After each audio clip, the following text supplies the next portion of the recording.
Hey everybody, today we're looking at a concept called rate in and rate out. So looking at number one, it appears to be a calculator question as indicated by the symbol here. We are told that the tide removes sand from Sandy Point Beach at a rate modeled by the function r, given by this equation here, r of t. And then we are told a pumping station adds sand to the beach at a rate modeled by the function s, given by this equation here. Okay, so notice that I have went ahead and labeled these as your rate out and rate in equations. Okay, and kind of indicated what word helped me understand what was our rate in and what was our rate out equation. Okay, so we're told both R of t and S of t have units of cubic yards per hour. Okay, I've kind of labeled that here. If we were to draw a graph, the units for the dependent axis would be cubic yards, as indicated by the 3 up there, if you can't really see that well. Cubic yards per hour. And t, our independent variable, is measured in hours. So notice I have just put units on this first quadrant, if you will, graph that we will kind of graph here in a moment.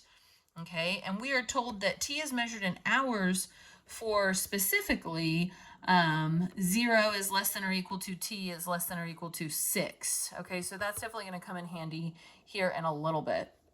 We're also told at time t equals 0, the beach contains 2,500 cubic yards of sand. So that'll definitely come in handy at some point within these questions. So let's just start with part A. How much sand will the tide remove from the beach during this 6-hour period? Okay, so definitely still going back to this 6-hour period here. Indicate units of measure. So I definitely wanted to underline this keyword remove here, all right? Because in this case, we're not even dealing with the adding of sand equation, this rate in, if you will, equation. We only care about how much sand will be removed during this 6-hour period. Okay, so if we are given a rate out equation for the removal, in order to find out how much, we are going to integrate that rate equation and get back to an amount. Okay, and the limits of integration are of course going to come from this 6-hour period. So essentially what we are going to do is we are going to integrate from t equals 0 to t equals 6 our rate out, because again, remember, underline word here, remove. Okay, so in order to prevent myself from having any copy errors, meaning like when I copy this equation down here in my work, I'm just going to use the given name for my rate out equation. So, and that is totally legal. Okay, I could either put here capital R of t dt, or I could put this equation here that R of t equals, not both. Okay, so one or the other. And it is typically safer to just use, of course, the naming convention, as long as you are careful to remember that that is a capital R. Okay.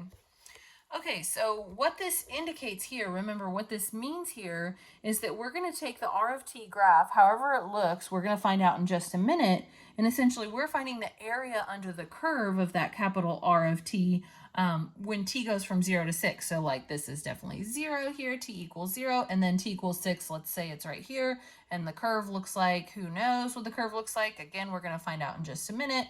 And then we're finding that accumulation, that area under that curve. Think about what that means, y'all. Remember when we did accumulation with the rectangles, with the Riemann sums, that means you're multiplying the height of the rectangle, which the units for the height are cubic yards per hour, by the width of the rectangle, which is in hours.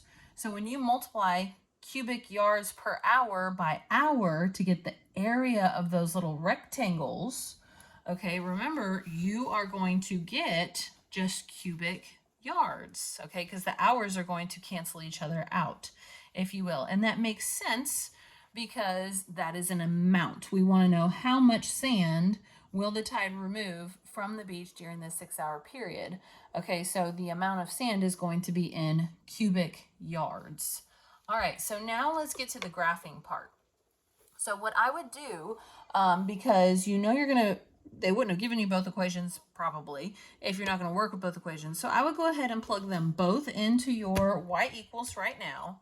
Okay, so I went ahead and before I started the video, I cleared my calculator, second plus 712, just to make sure everything was back to its factory settings. Okay, and then what I did is just because this is my habit and you will create your own habit, but my habit is to put the rate in equation in y1 and the rate out in y2. It just makes sense to me. I remember that that's how I do it.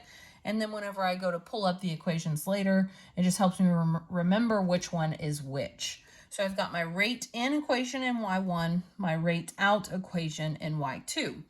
And of course, to get kind of a rough sketch of this graph, again, it's not required, but I think it's a good idea to jot that down. At least in these notes going forward in your assignments, you don't have to, but I think it's a good idea for us to just get a picture. Of course, since I am told that t only goes from 0 to 6, I'm going to first go to my window, alter the independent min to go from 0 to 6, the min 0, the max 6, scale by 1, and then I don't really know what my dependent min and max will be until I probably go to my window. So a good idea would be to go, or excuse me, not my window, my table.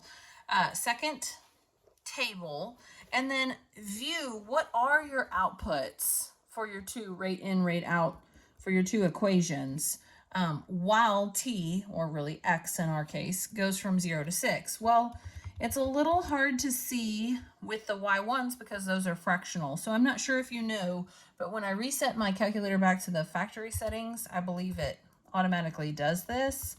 So just so you know, you can go to answers in the mode and you could switch it to decimals, because I don't know about you, but like I don't want to think about what 90 over 19 is. Okay, so I'm going to go to my mode and I'm going to go to answers and I'm going to change it to decimal, and I just hit enter. And then I'm going to go back to my table and voila, I can read it now. Okay, so from t it goes from 0 to 6. What are my outputs? It looks like I only need to go up to about 7 is the highest, and my lowest is 0. So I'm going to go back to my window, and for my y min 0, for my y max 7. And scaling by 1 I think is still perfectly perfect. Okay, so now I'll go to my graph. And remember, the blue is going to be your rate in. So my blue is the rate in, and that guy kind of starts and then does this type of leveling off number. That's my rate in. And then the red is my rate out. It kind of does like quadratic almost type of thing, and then goes down like this. So that's my rate out, just so we have a clear picture. Okay, so we don't really need the picture for part A. What we do need though is to have the rate out equation in either our y1 or y2. So remember, my rate out equation is in y2, so I'm going to go second quit to the home screen, and I am going to go ahead and pull up my integration feature. So what is that? Math 9, I believe. And then we're integrating from t equals 0 to t equals 6. And then remember, my rate out was in y2, so I'm going to pull up y2. And then I'm going to integrate with respect to x in my calculator, because those are the variables I used in my calculator. And then here's my answer. Remember, 5 places. So 31.81593. And let's recall what the units are again. Okay, so remember, I'm talking about my rate out, not to confuse you, but the red graph here. If I was taking the area under the curve, remember, if I was using little rectangles and I was finding area, I would be multiplying the height times the width. So cubic yards per hour times hour. To get that area, the hours would cross out, and so my units would be cubic yards. Okay, so that's for part A. I think the rest will hopefully go a little faster now that we've kind of introduced this concept. So part B, write an expression for y of t. So they're giving you the variable they want you to use. The total number of cubic yards of sand on the beach at time t. Okay, so we want to know the total number of cubic yards. So what that means is we have to think about any initial condition and then what's happening after that initial condition. Remember, we were given an initial condition. We were told at time t equals 0, the beach contains 2,500 cubic yards of sand. So that's our starting point. So we know that y of t, the amount of sand, that's what this stands for, the total amount of cubic yards of sand on the beach at any time t is going to equal the initial condition, what we started with, plus any accumulation from time t equals 0 to time t equals t, because we don't know when we're stopping. It's saying that we need to write an expression that will help us figure out how much sand is on the beach at time t. Okay, so they're not giving us a time, they're telling us use a variable for the ending time.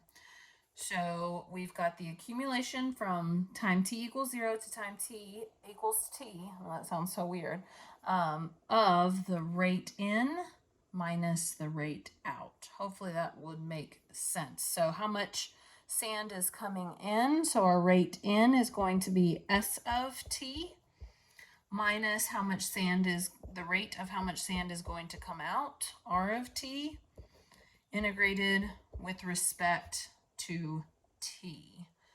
Okay, so in this case it's not asking us to solve or anything, it's just telling us to write an expression that represents the amount of sand on the beach at time t. So on that one you're done. Okay, so part C.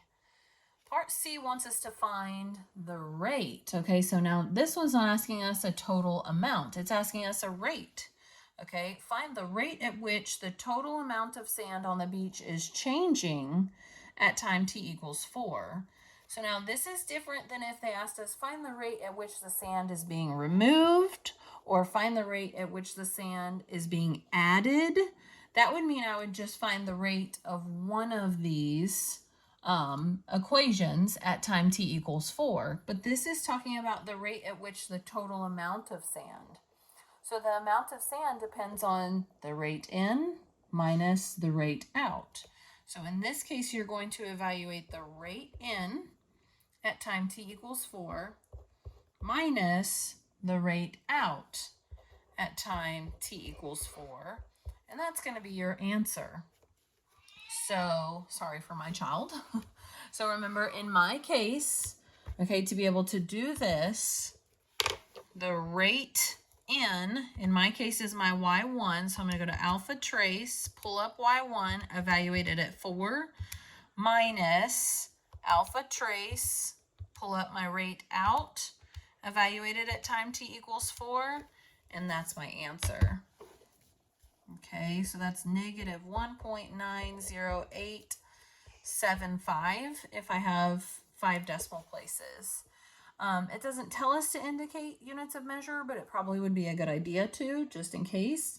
So in this case, the units of measure for both R of t and S of t is cubic yards per hour. So that is the rate at which the total amount of sand on the beach is changing at time t equals 4. And hopefully it makes sense because of the word total amount of sand, that would indicate that you need to account for rate in and rate out. They didn't say find the rate at which the sand is being removed, which would mean you'd only use the rate out. They didn't say find the rate at which the sand was being added. That would only be your rate in. In this case, when they're saying the total amount, you have to account for the rate of sand coming in and the rate of sand going out, because the total amount depends on both, right? It depends on both situations happening. So part D, final part here. Part D is for, so this is a big indicator. So for the time interval that we're looking at, which was indicated here, same interval, at what time, so that's what we're trying to find out, what time is the amount of sand on the beach at a minimum? Okay, so this is one of your candidates tests because you're asked for a minimum over a time interval, a closed interval, if you will. Okay, and then we're asked what is the minimum value. So not just the time, but then what is that minimum value? So whenever you're asked to find a max or a min on a closed interval, that is your candidates test where you have to do your T-chart. Okay, so I know we're going to set up a T-chart, and what's nice is that's going to be our justification. Okay, so the T-chart is our justification. Here's what I'm going to do.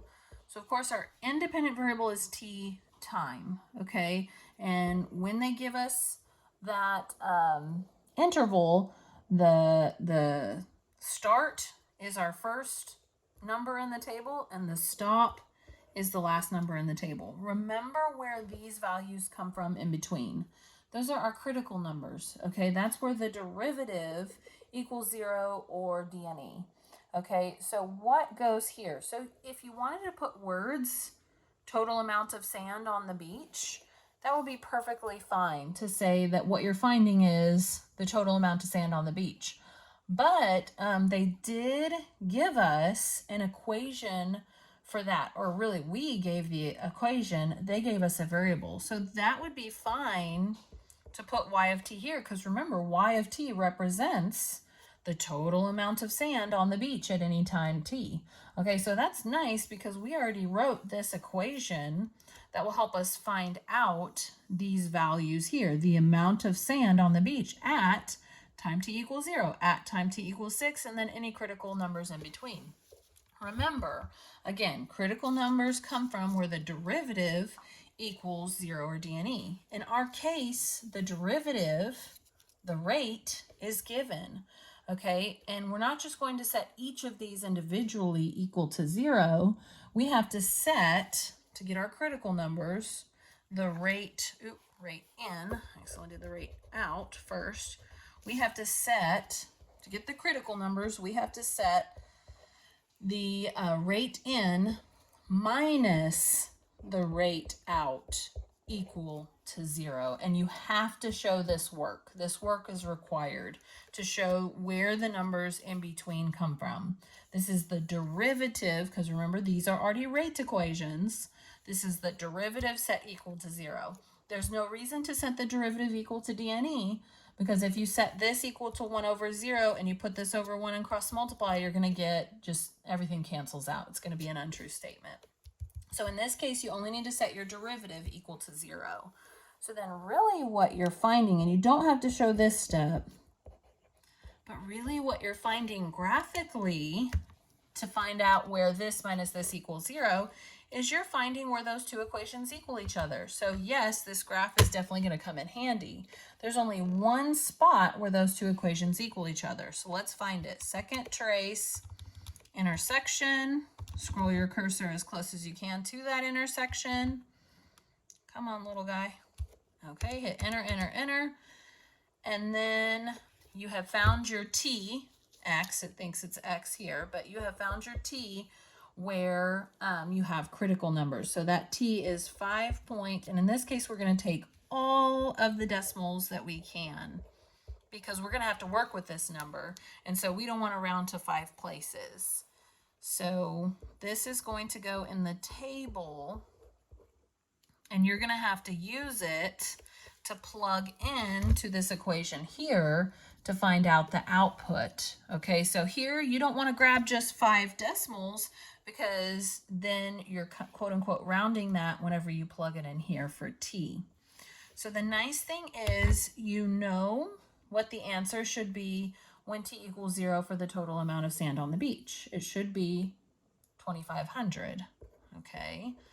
And you could verify that if you really, really wanted to by typing this equation into the home screen, 2,500 plus, and then math 9, and you would evaluate and plug in 0 where you see t. You already know when you integrate and the limits of integration are equivalent, that this answer is going to be 0. But I mean, I can prove it to you if you want me to, and plus then I can go back and copy paste for every other part. So my rate in is in y1 minus my rate out is in y2, and I'm still integrating with respect to x.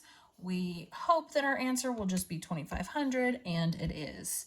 So what's nice is now I have a template that I can copy and paste and change. Now my new upper limit of integration is this 5.1178653, and just hit enter, and then it's going to think about it for a while. And then here we go. Now, as I record this answer, I want to go back to the graph, and I want you to think about if this answer makes sense, y'all. Okay, let's examine this for a minute here. Okay, so remember, the red is my rate out. The blue graphed first, that was my rate in. What's happening from t equals 0 to t equals this 5.1178653 is my accumulation for my rate in or rate out more? Well, because my rate out equation is on top, my accumulation for my rate out is more, okay? So it makes sense that this number got smaller because my rate out is on top until I reach that intersection point. So the amount of sand coming out for this time frame, okay, is more on that time interval from 0 to 78653, yada, yada, yada. So it makes sense that this number got smaller. So then I guess I would ask, what do you think is going to happen at t equals 6? Because then all of a sudden my rate in is above my rate out. Okay, so hopefully that number from here should increase. Now, will it increase to be greater than that? I'm not sure until I calculate it, but at least now I know the number should go up from here. So now I'm going to go back and copy paste. You know what would have been easier? Oh, there. I cleared it and it worked. Okay. Let's give it a sec to think. The number should be larger than 2400. 2492 should be larger. And it is 2493. Not much larger, but it is larger. 27667. Okay, I'm going to take as many decimal places as I can. So then the question that we were asked was, at what time t is the amount of sand on the beach at a minimum? Okay, so that's going to be this guy here. So how you would want to answer that question is repeating the question exactly as you see it. The amount of sand on the beach is at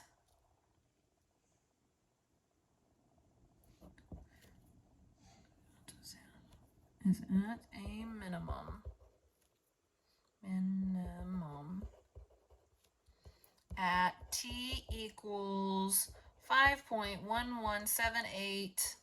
Here you could go to 5 places if you wanted to. 6, and then what are we? Are we in hours? Hours. Okay, the amount of sand on the beach is at a minimum at t equals blah, blah, blah, blah, blah, hours. When the amount of sand is, what's the amount? Because it says what is the minimum value? Is 2,492.36948. Would that be 5 places now? Yep. Cubic yards. Remember, those are the units for the amount of sand. So hopefully this wasn't too bad, kind of some refresher of some concepts that we've already done, integrated with this new topic of rate in, rate out. Can't wait to see you soon. Bye.